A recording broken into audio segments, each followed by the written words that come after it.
Saludos a todos los fanáticos de la alfombra roja del Paso Fino. Nos encontramos directamente desde Criadero de Milagro, mi casa, la casa de todos ustedes. A mi lado se encuentra una persona bien especial. Somebody that is very special to me. And I'm pretty sure it's going to be very special to every one of you guys out there after you see this interview. Patricia, thank you for accepting this this invitation. Thank you for inviting me to your place. How you doing? I'm good, and thank you for setting this up and doing this with us. It's really a pleasure. How long we've been trying to do this? I think since we met a long time ago. Yeah. We've been trying to do this interview like quite a bit of time. Yes. Yes. As we know, you're always busy. Yes. Working, you got your regular job. Yeah. To start, right? Where you were born, where you were raised. Okay. Going back to the beginning. Okay. Let's start from the beginning. I was born in Chicago, Illinois. My family moved around a lot, and we eventually ended up in California. Okay. My dad worked for Gallo Winery, and so we moved there when I was just turning 10, and I stayed there until I went to college at UC Santa Barbara, and then pretty much stayed in the southern end of the state after that. City, country? City, I mean, if you can call them that. So Santa Barbara, Ventura, basically. What do you do for a living? This is the question. Yeah, the excitement. I am an attorney. Okay. Yeah. What kind of What kind of law do I what practice? kind of attorney? Yeah. What's your job like? Yeah, I have really a very different kind of law practice. And so what I do is I work for a large corporation in biotech. And I'm a commercial attorney. And so you're a commercial attorney. Mm-hmm. How stressful is your job? My job is stressful because it's intense. Okay. There's always a lot going on. And so, and I said biotech, and really what we do is we manufacture and develop, manufacture, discover, and then sell, biotech products. And so cancer drugs, psoriasis, cardiovascular, just a variety of different things. And so they're all products that really help improve people's lives, people that have very serious, grievous illness. And so it's really a pleasure for me to get to work with our, in particular, our sales and marketing folks. And so I spend a lot of time doing that. And then I work with a lot of just amazing scientists, a lot of amazing attorneys, a lot of just brilliant, smart people. And it's really an honor to work there and know that the products that we're getting out to the public are helping people. Wow. Do you share your passion out there? Do I share it? What do you mean by that? Do you share your passion? I'm pretty sure your passion is Paso Fino, right? Mm-hmm. Do you share your passion out there with people? Yeah, I think people know. People know that I have horses. Okay. Some people know more about it than others, and so it doesn't come up that often because it's just sort of we're all focusing on what we're doing when we're working. And so every now and then people, like right now, for example, I'm here in Florida, I live in California, and so the folks that I work with, while I'm here, I'm working, and they can hear the horses in the background, that kind of a thing, like, oh, you're at your farm, what's that, what are you doing, Right. and stuff. But, they really don't know a lot about it. We were going to have we were having a big sales meeting here in Orlando in early 2026. And so Herardo and I were talking, I'm like, we ought to bring a bunch of my work friends over to see this. And I was mentioning it to my work folks, and they're like, oh, that sounds interesting. That'll be awesome. Yeah, so we'll see. How did that passion started? Like how you became so passionate about Paso Fino horses? Yeah, I didn't know anything about Paso Fino horses. And so when I was younger, my sister and I both did, hunt seat stuff. So we did hunter jumper stuff. And I worked on a dude ranch in Montana one summer during high school, and it was just fantastic. And so I'm definitely one of those kids that always has loved horses, has that horse gene. And it wasn't until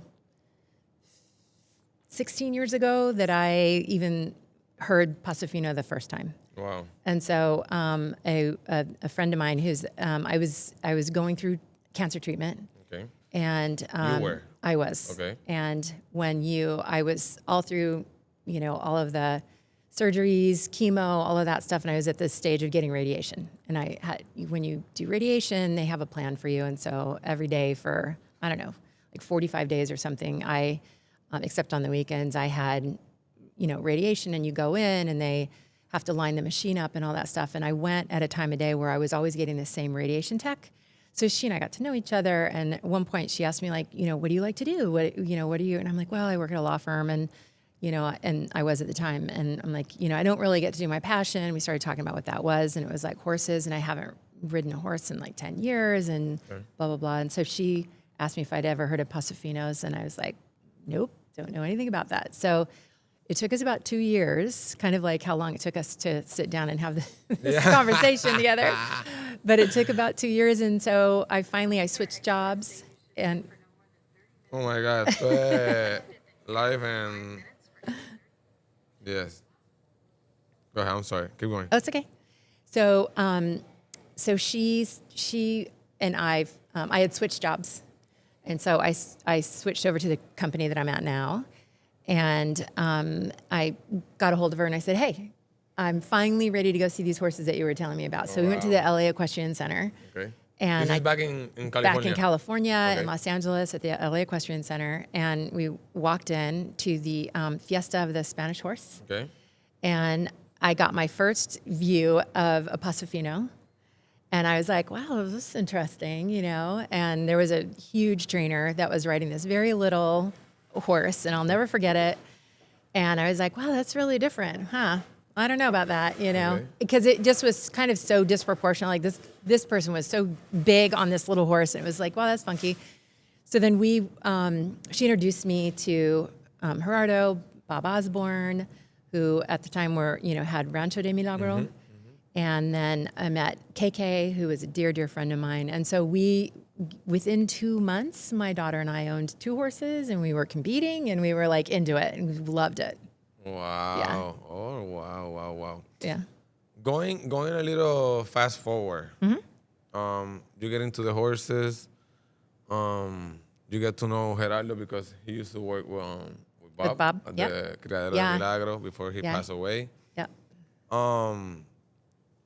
You guys become partnerships, right? I'm pretty sure many people know about the story already. And if you haven't heard it, about the story, there's more podcasts around with her. I have another, I have like a little reels from us talking about the about the experience and stuff. Yeah. But right now, you guys have all this production going on. Right. How do you feel now that you come over here, you see all the production, you see the product after years of sitting down, talking, having meetings, conversation with Herardo? When you see the product now, starting, from, you guys have Maltea, what goes through your mind? I'm extremely proud of Herardo. This is all Herardo, and it's his vision on who to breed to, on how we've gotten here. I mean, it's absolutely been a joint venture. The two of us together have worked very, very hard, but there's no question. There's no, it's very clear we wouldn't be here right now if it wasn't his vision and his knowledge of bloodlines and his knowledge of how to take our foundational mare, Luna, and build the program that we have now. And we talk about it all the time. We talk about all the decisions, all of that stuff. But I don't get in the way of like who we should be breeding to or anything like that. I know that I've told the story before about there's one breeding that I've like weighed in on one time. Other than that, he's, I suggest stuff all the time when we talk about it, and a lot of times we're thinking about the same thing. But it's not really, that kind of thing that I can do. And so I look at this and I just, kind of going back to your question, and I just have tremendous pride. And I feel very much like I knew that we could get here because I knew who I was working with. I've always known about and believed in Herardo. Why you think what has been the key of your guys' success as a team, as partners? Mm-hmm. What has been the key for that success? I think there's a lot of different things. First and foremost, massive foundation of trust.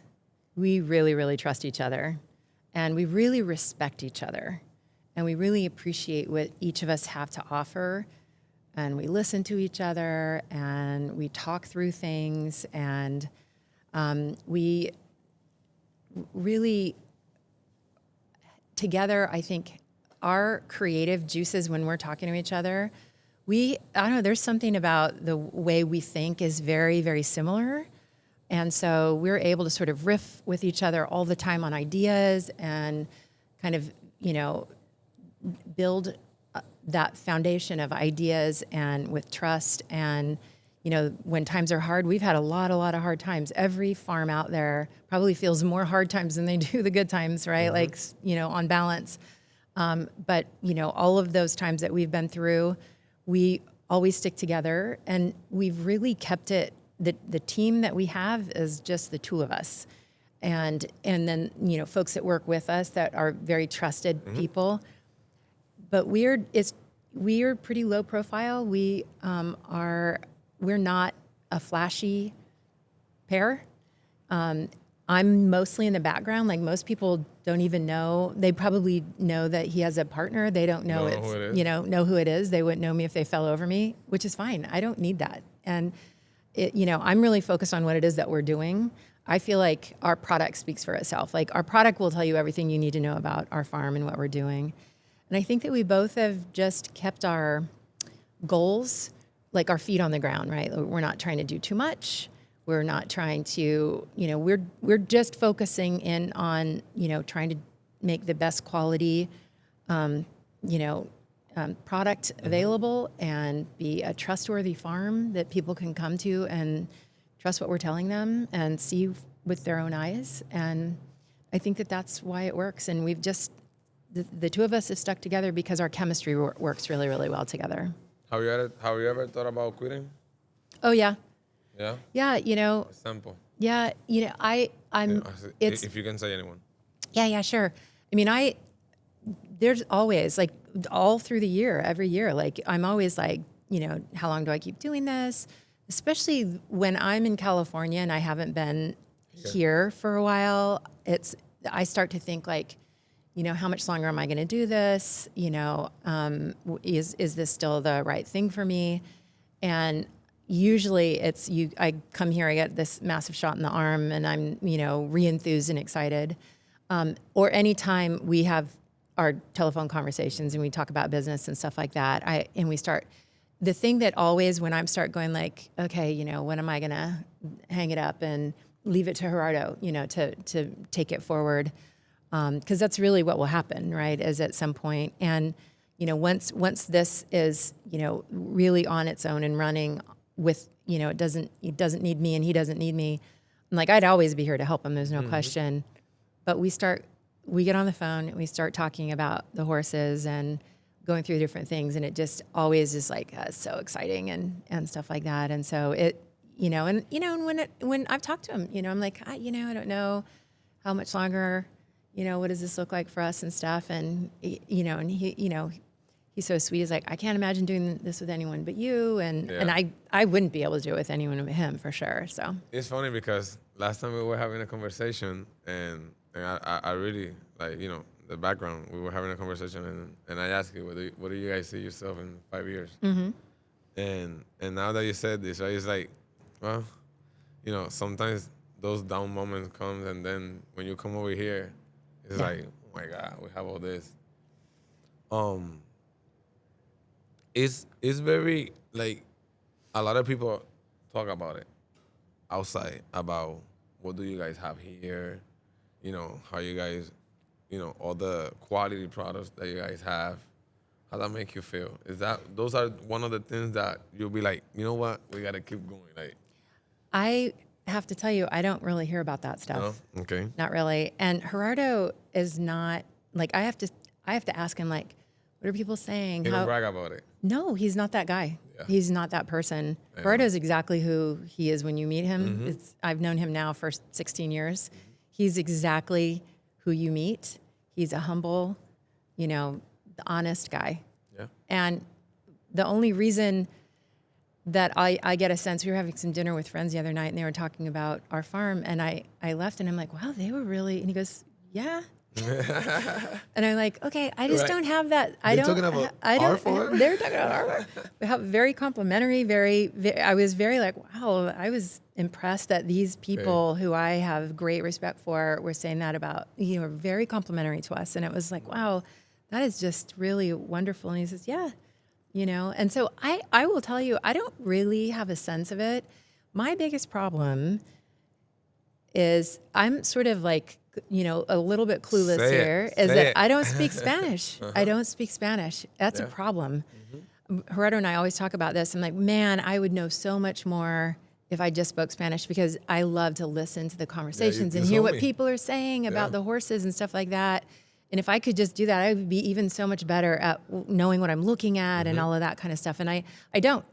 And every time I leave here, I'm like, I'm going to learn how to speak Spanish and stuff. And I go home, I get all sucked back into work. Into work. And then, you know, and by the end of the day, I'm exhausted. And I'm like, okay, That's 6 it. more months have gone by.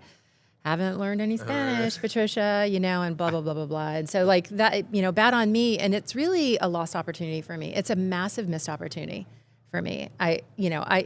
16 years in this breed and I still don't speak Spanish. And we were talking about that the other day. He goes, yeah, just imagine what you would know if you spoke Spanish. I'm like, I do all the time and I regret. That's the biggest regret I have of all of this is that. I was telling my wife, like, I'm like, after we had the meeting, that we sat down, like, when I saw the way you laid down stuff, I'm like, oh my God, she's smart. Like, I like, you doesn't know, I mean, you guys, you're not where you are because you're not smart, obviously. But when you have the opportunity to speak with someone and share ideas and words, it's like, is for me, it's very special. And it's very grateful for me, you know. Yeah, that was a great conversation we had the other day. Yes, we did. That was good. Let's talk about some Paso Fino. Yeah. What do you see when we talk about Paso Fino? Do you think Paso Fino should be at another level? That now that you can see it back 16 years ago, 17 years ago, do you think Paso Fino should be at another level? What do you think about Paso Fino? Why do we not see you much often at the shows at Paso Fino? I want to know about it. So it sounds like two different questions. It So is. So for the first one, Yes. should PASOFINOs be at another level in terms of the public and awareness and the growth and size of the breed? I absolutely think so. There are probably just a million different reasons why we are where we're at. You know, there's not a horse culture in the United States like there used to be, and I think every breed is suffering. We were just talking about that the other day. Every breed is really suffering with trying to maintain, you know, interest in horses and riding and that kind of thing. And I think that we've certainly suffered from that. They've done some amazing things with kids down in Miami and that whole, you know, wave of interest and stuff. And that stuff comes and goes, unfortunately. And, you know, we just, you know, for probably a whole bunch of different reasons, we haven't really, you know, been able to build and sustain the breed in the way that it deserves. I don't know that the breed gets the respect it deserves either. You know, another whole topic of, you know, how do we try to develop that respect, et cetera, et cetera. So, you know, I mean, we all do have hours and hours long conversations on these topics for sure. And as far as me going to shows or, Do you think we have a marketing problem? oh yeah, Yeah. I think so. And I think that we all are sort of individually trying to market our farm. And so one of the things that we've been talking about recently is, how do you have more of a collective where you're trying to draw attention to the larger market. And so thinking about some of that kind of stuff. And we can't wait for other people to do it. We have to do it. Yes. And getting out there and start sharing ideas and getting people interested in participating and being involved and that kind of thing. So yes, I do think we have a marketing problem. And I think that it's incumbent upon all of us to do something about it. So why we don't see you more often at the shows? Yeah, I think mostly it's working, right? Working and getting out here. I travel a lot for work. I have an awful lot of stuff going on and stuff. And so I think it's hard for me to get out here. I'm excited to, I'm planning on going to nationals. I hope I will be there. That's the plan. But is that hard for you to take a day off? Well, yeah, it is. It is. In fact, I've been working so I got here a few days ago. Today's Thursday. I got here this past Saturday. I leave Saturday. I've worked every day I've been here. Yeah. 10 hours, whatever. And I'm just I'm on a day off today and tomorrow. I have all kinds of work that I have to get done the next 2 days, even though it's a vacation day. And so it's just the way it is, and I think that all of us that have, responsible jobs, it's hard to ever just really walk away and turn it off and be able to unplug from it. So those times when I can get away and like it's a good time where I don't have to be there in person, or on site or whatever, and I can work it where it makes sense. So the kinds of things that I need to do that I could do from here, I do. Definitely. We have people, we have, families in the Paso Fino that they don't speak Spanish, right? Yeah. And they own horses just like you. Yeah. They don't speak Spanish.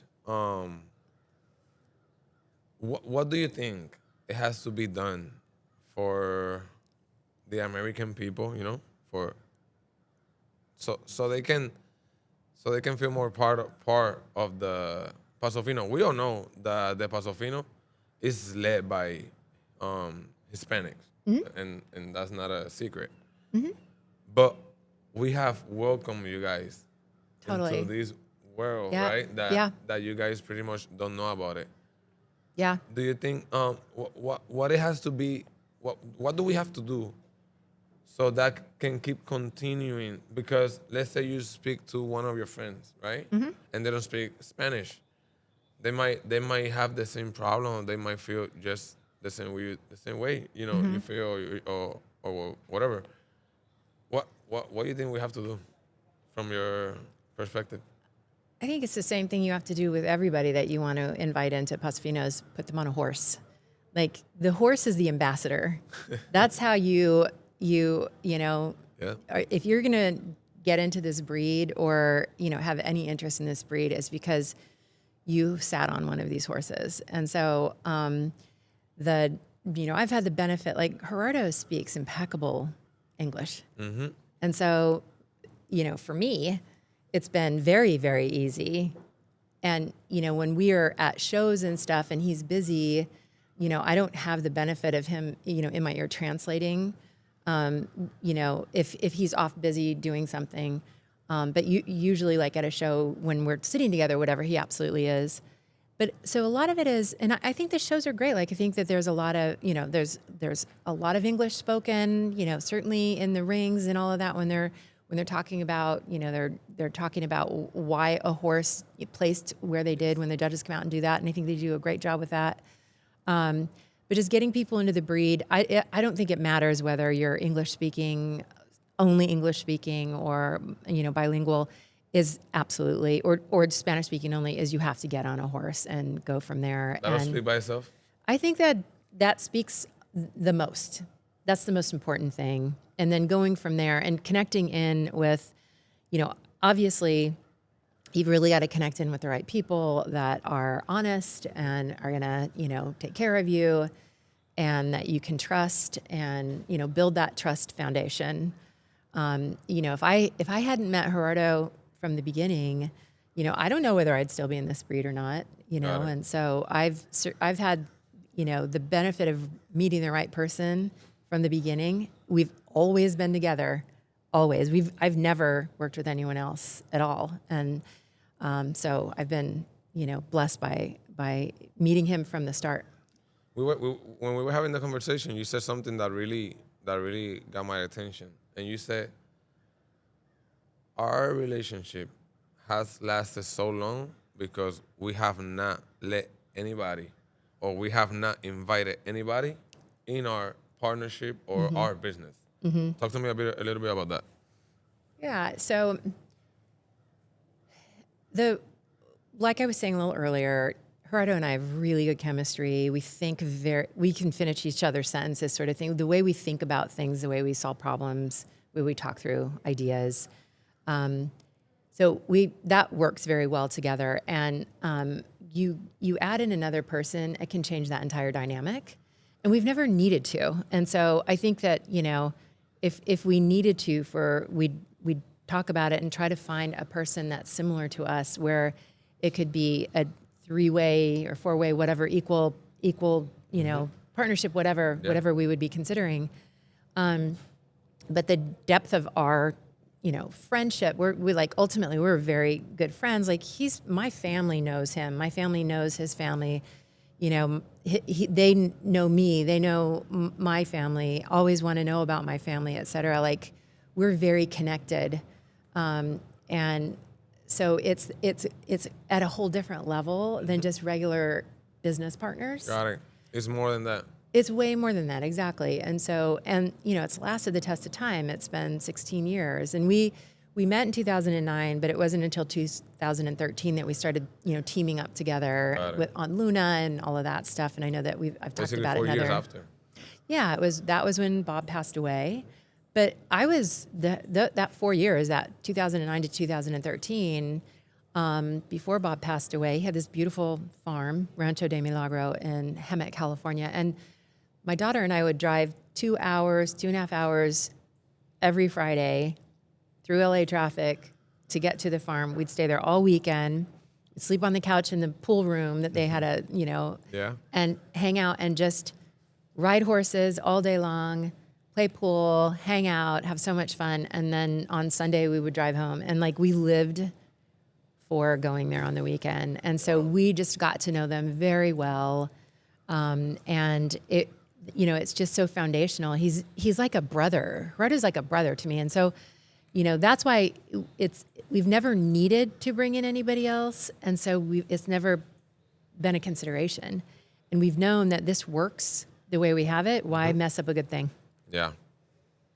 Talking about relationships and stuff like that. How's your relationship with Tamisto? Talk to me about Tamisto. I love Tamisto. He's my boy. I love him. He's gorgeous. I feel I'm proud that I was, I was mentioning a little earlier, he's the one, or there was a one breeding where I was like, hey, we should do this breeding. It is Tamisto. I'm proud that he was the result of that. I think of my friend KK, who's passed away. Yeah. All the time, always when I think of Tamisto, we bought that breeding from her. She comes to your mind. She does. She comes to my mind. I miss her very much, and she was an ambassador to me, to this breed, and a very dear friend. She was very, very special to me, and we miss her very much. And so I think of Tamisto sort of represents her to me too, that friendship, and then her just love for the Pasofinos and stuff. And so I was really glad when she'd asked if we would take that breeding, and I talked to Herardo about it, and we bred to Luna and just a sueño to Luna, and we got beautiful, wonderful Tamisto. And so he's extra special to me because I feel like I had a little bit of a hand in that. Got it. And stuff. And Herardo had been worried that maybe the Dos Sueño breeding wouldn't be the right with our bloodline. Mm-hmm. Although he said that he was starting to think that maybe with Luna it would work. He hadn't been super excited about what he had seen. with Dos Sueño, with our other, with other members of our bloodline. And so we obviously, it worked well for us. When you see Tamisto's, his little sons and daughters, little fillies and mare, boys around, what it comes to your mind? Like, how do you feel about it? Like, okay, with this breed, like, it reminds you somebody very special to you, and then out of that special something, you start getting something special, which is other breed from Tamisto. Yeah. How do you feel about that? I'm excited about it. It's wonderful to see his legacy building, and then now people starting to recognize him as really actually being able to be a good producer, because you never know, right? Like, proof's in the pudding. You've got to see what happens. And so we're seeing that there are, horses that are coming up that are looking really, really good. They're, Tamisto's product. There's a lot of folks out there that have bred to him that are wildly excited about, what they've got on the ground and stuff. And it's exciting. I'm thrilled for them, and I'm thrilled for him. It's great. Is Tamisto going to Colombia? I don't know. I don't know. I don't know what we're doing. I'm not sure. I don't think we've really decided. If the opportunity is there, are you willing To take him down there? Yeah. Yeah. Yeah. Yeah. We had Amatea down there for over a year, probably. Yeah. And it's finding the right place where we would want to keep him that, works well for us and that kind of a thing and stuff. So, I mean, I honestly, we are, this is what I really love about Herardo, is that I feel like he and I are super open-minded. We're willing to take risks, and we're willing to consider all kinds of things and try it. And if it doesn't work, do something different, right? But you never know till you try. And if the right opportunity came up, we'd absolutely consider it and decide if it was at the right time and all of that stuff. And so I don't think anything's off the table. Where would you like to be PASOFINO in 5 years? The breed? Yes. Oh, I would love to see the Ocala market really, reinvigorated. I would love to see more outside people in the breed and excited about the breed. I would love to see breeders feeling comfortable and confident, and even more, we've been seeing, really great breeders moving, into different areas and, going to Miami or wherever, and even to Puerto Rico or Colombia or whatever. And I would love to see this market grow. Like I say, get reinvigorated. So in 5 years, I would love to see that we've made some real strides in that direction. I would love to see people, as they're shopping and making considerations and deciding, where they want to invest these, their important dollars, and, taking on the responsibility of a horse is no small thing. And, not just go to Colombia and look. I want them to look here. Yes. I want them to have a reason to come here. I want them to know about all of us, all the breeders here. There are great breeders in Ocala. And, the Colombian market right now is hot. It's fun. It's super fun to go there. Yes. I love going there. I want Ocala to feel like Colombia. That's what I would like. And so, those are... You think it's possible? Yeah, I do. I think if we all work together, I do. I think anything's possible. I think anything's possible if you're willing to put the energy and effort into it. And take the risk. Like, people don't want to take risks. Yeah. Risks down nowadays, I think there's a lot of comfortable people. I think from my perspective, I think there's people that, since it's going well for them or okay for them, yeah, why mess up a good thing? Why do more? But when you look at the whole picture, we are not on the map.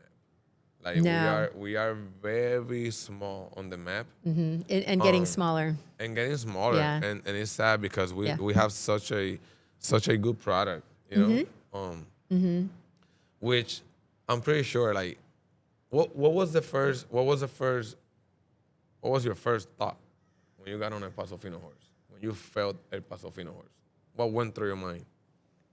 Wow, this is so incredibly different.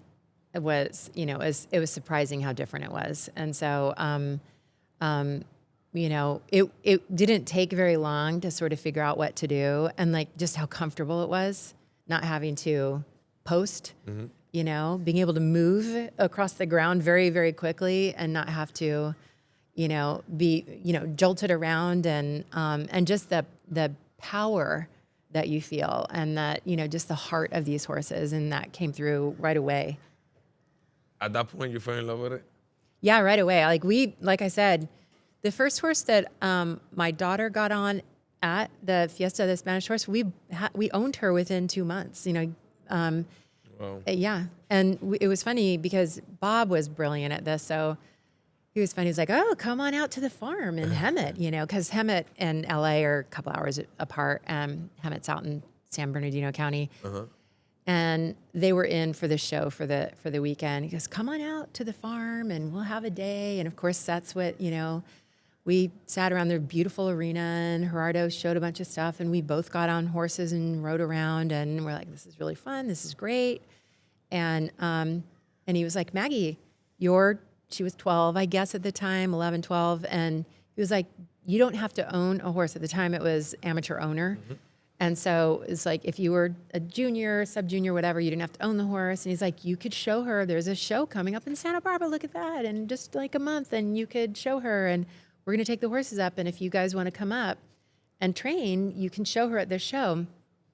Okay, right? Like, great job, Bob. And so, that's what we did. And we had a great time, and we fell in love with it. And Maggie had been doing hunter jumper stuff. Like, she had been going to another farm in Thousand Oaks area, and was taking, lessons and all that kind of stuff. And we just loved this so much more, and we bought 2 horses at that show, basically. Right there. Yeah. So we met in May on Cinco de Mayo at the Fiesta de Spanish Horse. And on July 4th, we had 2 horses because it was the Santa Barbara show was over that July 4th weekend. So, 2 months. yeah, 2 months. We literally did. And it was just, that was where I met Herardo, and I'm glad I met him then, at Cinco de Mayo at the Fiesta show. Wow. That was it. Yeah.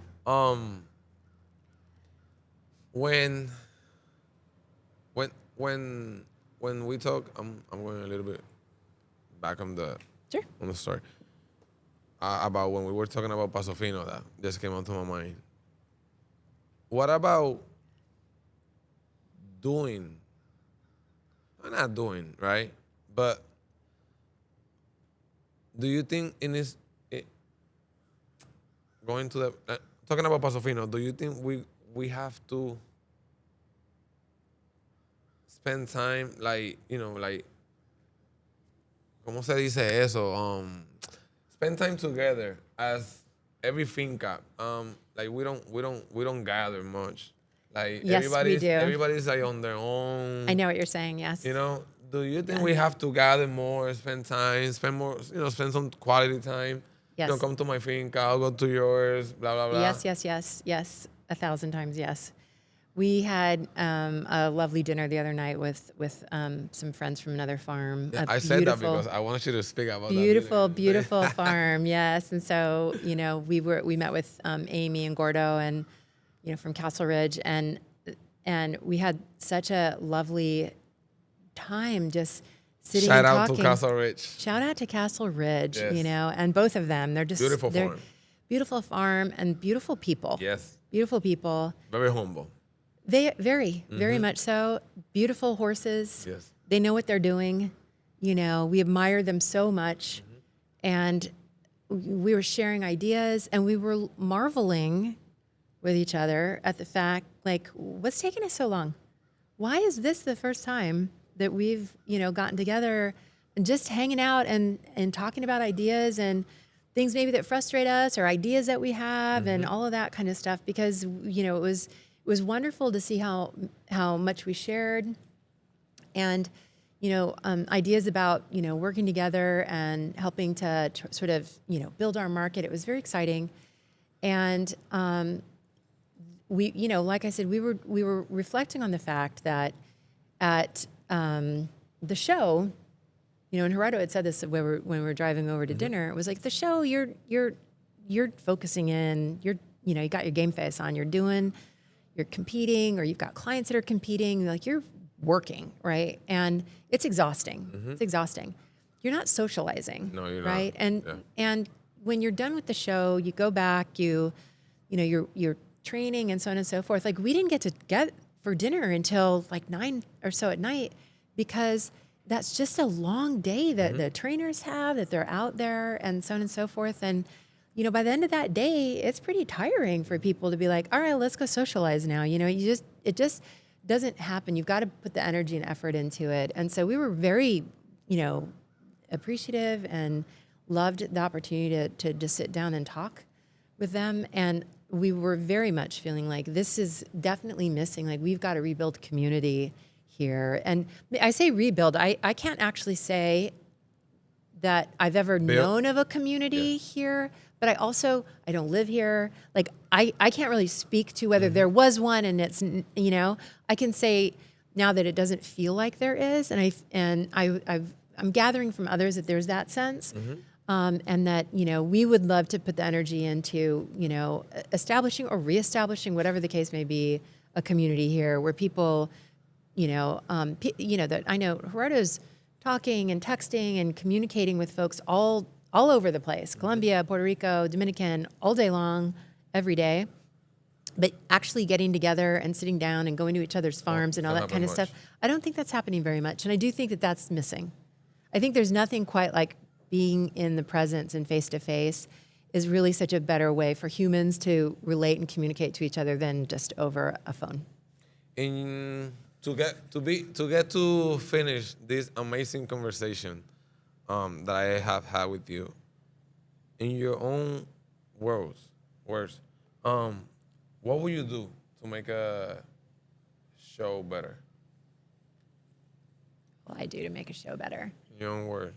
Yeah, I think you don't have to be too long about it. Yeah, I just think that I think there are ways for us to consider, you know, the structure of shows, some structural stuff. I think that there are ways that we can think about some of the issues maybe with judging or just different things like that. And so just trying to bring people together to figure out how to continue to advance it and make it feel like a great experience for people. And so just thinking about ideas that way.